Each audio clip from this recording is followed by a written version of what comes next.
جی ہاں، اس شکل میں زکوٰۃ ادا ہو جائے گی۔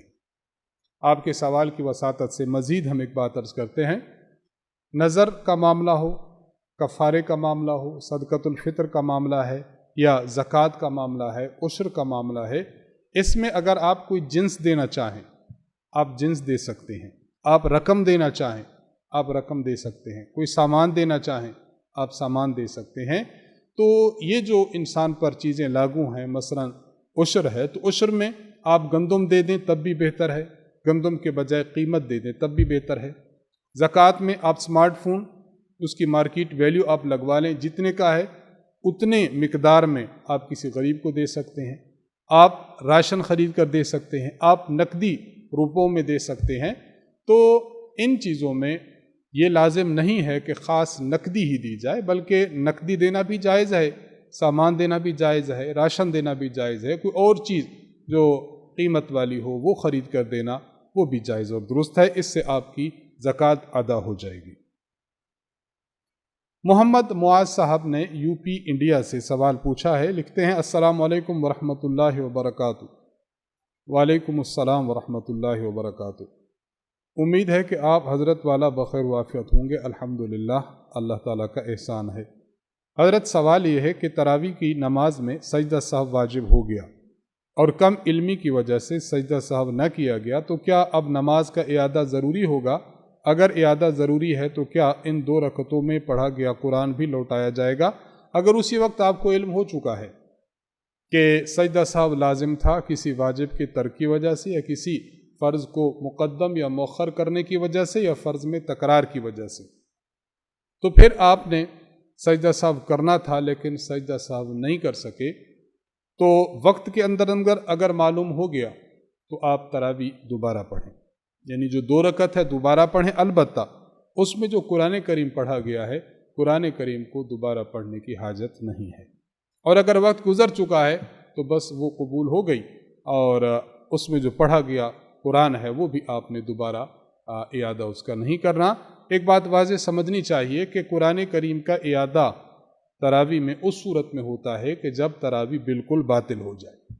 جب تراویح باطل نہیں ہوئی، محض اس میں ایک واجب چھوٹا ہے جس کی وجہ سے سجدہ سہو لازم آیا ہے، تو اس وجہ سے تراویح ہو گئی ہے، البتہ اعادہ اس کا وقت کے اندر کرنا جو واجب ہوتا ہے اس میں قرآن کریم کی تلاوت کو دوبارہ نہیں پڑھا جاتا، اس لیے وقت ہو تو اس کا اعادہ کر لیا جائے، صرف 2 رکعتوں کا، قرآن کریم کا اعادہ نہ کیا جائے، اور اگر وقت گزر چکا ہو تو پھر ان 2 رکعتوں کا بھی اعادہ نہ کیا جائے۔ محمد نسیم قمر صاحب سیتا پور یو پی انڈیا سے آپ سوال پوچھتے ہیں السلام علیکم ورحمۃ اللہ وبرکاتہ۔ وعلیکم السلام ورحمۃ اللہ وبرکاتہ۔ ایک شخص عشاء کے وقت مسجد میں آیا، جب آیا تو اس وقت عشاء کی نماز ہو چکی تھی، اس کے بعد تراویح پڑھ رہے تھے۔ معلوم یہ کرنا ہے کہ اب یہ شخص تراویح میں شامل ہو جائے یا پھر عشاء کے فرض و سنت ادا کر کے پھر تراویح میں شریک ہو، جواب دے کر ممنون و مشکور ہوں۔ دیکھیے، تراویح کی تعریف یہی ہے کہ تراویح اس نماز کو کہا جاتا ہے جو رمضان شریف کی راتوں میں عشاء کی نماز کے بعد، عشاء کے فرائض کے بعد پڑھی جاتی ہے۔ اگر کوئی شخص ایسے وقت میں آیا، فرض ہو چکے ہیں اور تراویح لوگ شروع کر رہے ہیں، تو اس کو چاہیے کہ پہلے اپنے فرض پڑھ لے، پہلے فرض پڑھے، اس کے بعد 2 رکعت سنت موقدہ کرے اور اس کے بعد پھر تراویح میں شامل ہو جائے۔ اگر کوئی شخص ایسے وقت میں آیا اور آ کر ڈائریکٹ وہ تراویح میں شامل ہو گیا اور بعد میں اس نے فرض پڑھے ہیں، تو یہ اس کی تراویح شمار نہیں ہوگی، فرض کی ادائیگی کے بعد پھر دوبارہ تراویح پڑھنی ہوگی۔ اس لیے آپ نے جو صورتحال لکھی ہے، ایسی صورتحال میں آنے والے شخص کے لیے بس حکم یہی ہے، اپنے فرض پڑھے، سنت موقدہ پڑھے اور اس کے بعد تراویح میں شامل ہو جائے۔ جتنی تراویح اس نے پڑھ لی، مثلا فرض اور سنت موقدہ پڑھنے کے دوران 6 رکعت تراویح گزر چکی تھی، تو باقی ماندہ 14 رکعتیں تو امام صاحب کے ساتھ پڑھ لے، اس کے بعد امام صاحب وتر پڑھائیں گے تو وتر بھی امام صاحب کے ساتھ پڑھ لے، اور اس کے بعد پھر اس شخص کو چاہیے کہ یہ شخص جو 6 رکعتیں اس سے چھوٹ چکی تھی تراویح کی ان کو پڑھ لے، تو اس طرح انشاءاللہ اس کی 20 رکعت مکمل ہو جائے گی۔ محمد نسیم اختر صاحب دربھنگا بہار انڈیا سے آپ سوال کرتے ہیں، السلام علیکم ورحمۃ اللہ وبرکاتہ۔ وعلیکم السلام ورحمۃ اللہ وبرکاتہ۔ مفتی صاحب، میرا سوال یہ ہے کہ میں ایک حلقے کا دینی طور پر ایک ذمہ دار ہوں۔ مکان کی بنیاد رکھنے میں مجھے بلایا جاتا ہے، اس کی شرعی صورت اور طریقہ کار کیا ہونا چاہیے؟ جواب سے نوازیں، کرم ہوگا۔ دیکھیے، اس بارے میں کوئی مسنون عمل تو منقول نہیں ہے، البتہ یہ ہے کہ بزرگان دین جب جہاں جاتے ہیں تو وہاں جب آپ تشریف لے جائیں تو وہاں دعا کر لیں، وہاں خیر کی دعا کر لیں، اس مکان کے اندر برکت کی دعا کر لیں، اور اس مکان کو اللہ تعالیٰ شرور سے، فتن سے، فسادات سے محفوظ رکھے، اس کی دعا کر لیں۔ اس موقع پر اگر سورۃ البقرہ کو پڑھ لیا جائے تب بھی بہت اچھا اور عمدہ ہے۔ تو ان چیزوں کا انسان سر انجام دے، لیکن ان کو واجب اور ضروری نہ سمجھے تو بالکل درست ہے۔ کسی بھی علاقے میں اگر کسی دینی شخصیت کو بلایا جاتا ہے تو پھر بلانے والوں کے لیے بھی ایک نعمت عظمیٰ ہے، اور جو شخصیت جاتی ہے وہ بھی خیر سگالی کے وہاں پر دعا کر دیا کرے تو بہت ہی عمدہ اور اچھا ہے۔ حافظ محمد اسلام صاحب آپ چشتیاں سے سوال کرتے ہیں، مفتی صاحب اگر روزے کی حالت میں انسان پر غسل فرض ہو جائے تو وہ غسل کیسے کرے؟ تفصیل سے آگاہ فرمائیں۔ روزے کی حالت میں غسل کرتے ہوئے یہ جو فرض غسل ہوا ہے، اس میں غرارہ بھی نہیں کرنا اور اس میں ناک کی نرم ہڈی سے اوپر پانی بھی نہیں چڑھانا، بس اپنا ہاتھ بھگو لیں، بھگو کر ناک میں اچھی طرح لگا لیں، اسی طرح اچھی طرح منہ میں کلی کر لیں، غرارہ مت کریں کیونکہ غرارہ کرنے سے پانی آپ کے حلق میں اترنے کا خطرہ ہے۔ بس آپ اپنے ناک کے اندرونی حصے کو بھی اچھی طرح دھو لیں اور کلی بھی اچھی طرح کر لیں اور اپنے جسم پر اچھی طرح پانی بہا دیں تو انشاءاللہ آپ کا فرض غسل ادا ہو جائے گا۔ اگلا سوال ہم سے پوچھا ہے ایاز الرحمن صاحب نے دوحہ قطر سے۔ آپ سوال پوچھتے ہیں، السلام علیکم ورحمۃ اللہ جناب مفتی صاحب۔ وعلیکم السلام ورحمۃ اللہ وبرکاتہ۔ ایک مسئلہ ہے کہ مسافر لوگ اپنا اور اپنے ماتحت لوگوں کا صدقۃ الفطر کیسے ادا کریں؟ تفصیل سے جواب دے کر مشکور فرمائیں۔ ان کے پوچھنے کا مقصد یہ ہے کہ ایک بندہ مثلا جس طرح یہ رہتے ہیں قطر میں، اصل ہیں پاکستان کے اور رہتے قطر میں ہیں، تو وہاں سے اگر صدقۃ الفطر اپنا بھی اور اپنے ماتحت کا، ماتحت سے مراد نابالغ بچے ہیں، جہاں تک بالغ بچوں کا معاملہ ہے تو بالغ بچوں کا صدقۃ الفطر والد صاحب پر واجب نہیں، بیوی ہے اس کا صدقۃ الفطر والد صاحب اور خاوند پر واجب نہیں، اس طرح والدین ہوں تو والدین کا صدقۃ الفطر بھی انسان پر واجب نہیں۔ تو ان کے سوال میں اپنے اور ماتحت سے مراد اپنا صدقۃ الفطر اور ماتحت سے مراد اس کے نابالغ بچوں کا صدقۃ الفطر ہے۔ تو بیرون ملک رہنے والا شخص صدقۃ الفطر کس اعتبار سے ادا کرے؟ وہاں کے اعتبار سے ادا کرے یا خود پاکستان کے اعتبار سے ادا کرے اگر پاکستان میں رہتا ہے؟ اس حوالے سے عرض یہ ہے کہ استاذ محترم حضرت متکلم اسلام مولانا محمد الیاس گھمن صاحب دامت برکاتہم العالیہ سے سابقہ سال میں ایک سوال پوچھا گیا تھا جو اسی نوعیت کا تھا، اور استاذ محترم نے 4 شقوں میں اس کا مفصل جواب عنایت فرمایا تھا۔ میں وہ فتویٰ آج بھی لایا ہوں، میں آپ کے سامنے منون پڑھ دیتا ہوں۔ اس میں انشاءاللہ آپ کا اور آپ کی وساطت سے دیگر جو ہمارے دوست احباب بیرون ملک میں ہیں اور پاکستان میں اپنا صدقۃ الفطر بھجوانا چاہتے ہیں تو وہ معلوم کر لیں گے کہ ان کو صدقۃ الفطر کس اعتبار سے ادا کرنا ہے۔ استاذ محترم نے جواب لکھا، یہ اصل میں سوال تھا سعودی عرب کے ایک ساتھی کا، وہ اپنا صدقۃ الفطر پاکستان بھجوانا چاہتے تھے، تو استاذ محترم نے جو جواب دیا ہے میں وہ آپ کی خدمت میں پڑھ رہا ہوں۔ اس حوالے سے چند باتیں سمجھ لیجئے۔ نمبر 1، جس شخص پر صدقۃ الفطر واجب ہو اس کی جگہ کا اعتبار کیا جائے گا۔